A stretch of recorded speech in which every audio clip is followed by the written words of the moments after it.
Local news तरफरु नमस्कार। आउ एक नुआ भिडियो रे आसंतु जानिबा आजिर मुख्य खबर।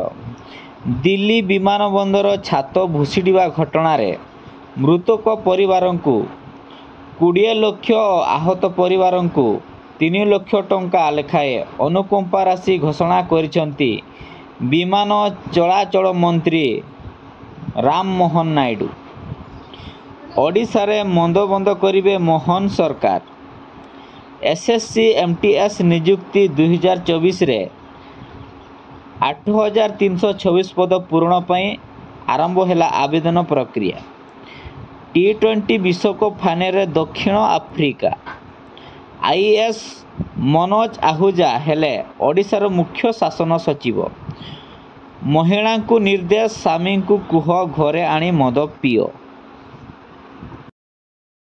एतिकी ही थिला तुम पई लेटेस्ट अपडेट ए भली नुआ नुआ न्यूज़ पाइबा पई आमो चैनल को सब्सक्राइब करंतु आउ लाइक शेयर कमेंट करिया को जमा भूलंतु नहीं।